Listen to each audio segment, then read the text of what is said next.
This past November must have been a very busy month for you. I'm sure they're all busy, but if you're doing all these foundation things in San Diego with the gala and the race and all of Mhm. that at the beginning of the month, and then at the end of the month, of course, you're over to Hawaii for the Ultraman World Championships.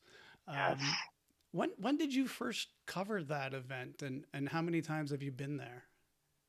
Well, back in the day, Scott Molina, I think, won the first one, if I'm not mistaken, one early one, anyways. And then Kurt Madden, one of my Yeah, Kurt pro Madden night was the class. first winner.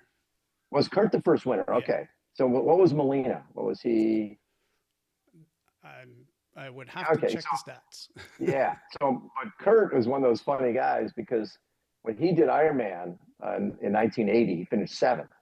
And I remember I still have the article. There's an article on Kurt finishing the Ironman that year, and he goes, "Yeah." In the article, he goes, "Yeah, this is something you do once." That's 1980. We're now in 2024. He just finished. He Still did Kona going. this year. He did 70.3 world. Yeah, you do it once, like what, a week, maybe once a week you do it. So uh, over the years, I've always loved. I knew Curtis Tyler and obviously Jane and just all the folks who were involved with Ultraman. And then a number of years ago, Jane said, "Hey, would you like to come?" And I'm like, you know, that'd be really fun. We could do social media around the island. And the first year we did it, the race went up into the Kahalas. Hmm. And my wife Heidi does all the posting of all the social and stuff.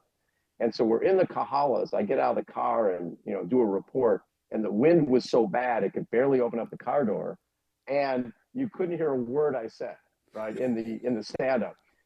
And Heidi just wrote underneath. She goes, "He says it's windy."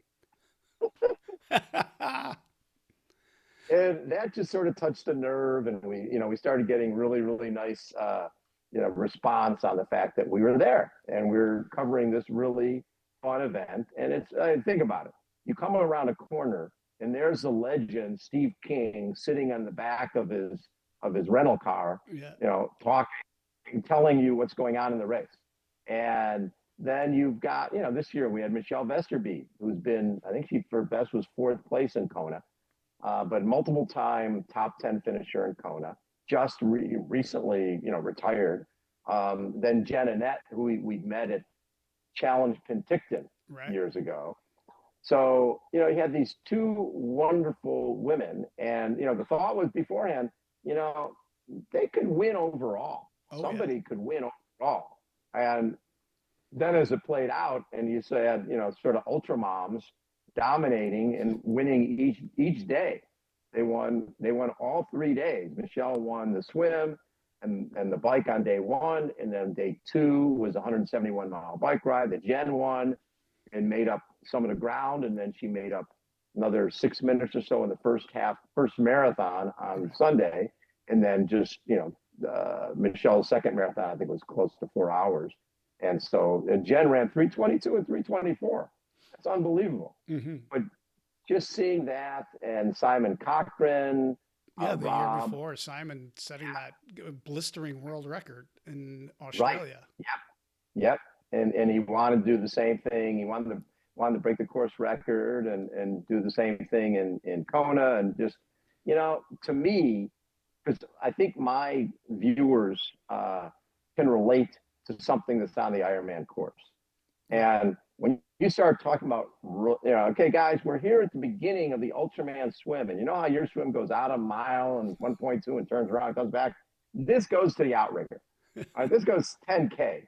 Then you're riding 90 miles with 8,000 feet of climbing. Yeah. Then, and, a lot of times it's the day two, 171 miles, it's pouring rain, it's cold, it's everything that it wasn't on day one. And then everybody can relate to, that place you ride to for a turnaround in Kona called Javi? They're running from there. They're running a double marathon from there. It's Right. like, yeah, Knucklehead City. So it's really fun because these guys are there.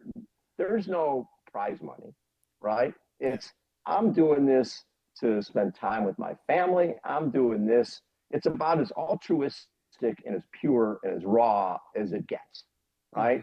Hmm. And you and your crew. either create a bond or you hate each other. Right? You just it's and I as somebody who did the And crew both back in most 1980, times. and sometimes both, yeah. And doing a crew back in 1980 when Ironman was before it moved to the Big Island. When we were on Oahu, it was all about crews, and Gordon Haller, who won the first Ironman, he was the best. He had two bikes. He had a bike for the climbs and a bike for the downhills and the flats. He had a chef, right? He knew how to work that, and Yeah. he won the first ever Ironman, and his crew was a big part of that. Yeah. So in my crew, with carrying all my Hawaiian sweetbread and just being there whenever I needed them, and the Big Mac fries and a Coke and a snow cone and a massage, you and the crew are, because the athlete's pretty naked out there.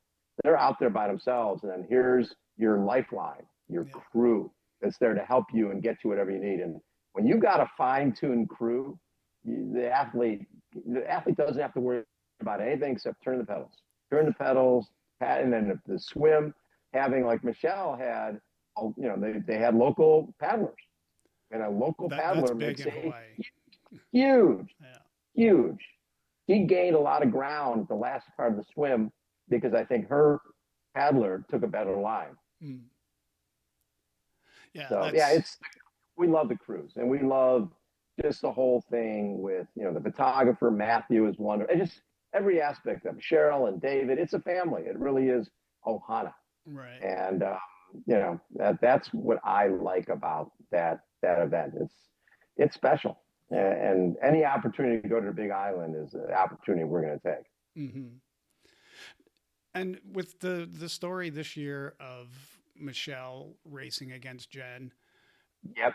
that was like the story. But what else stood out for you this year? Were there other compelling stories that you came across?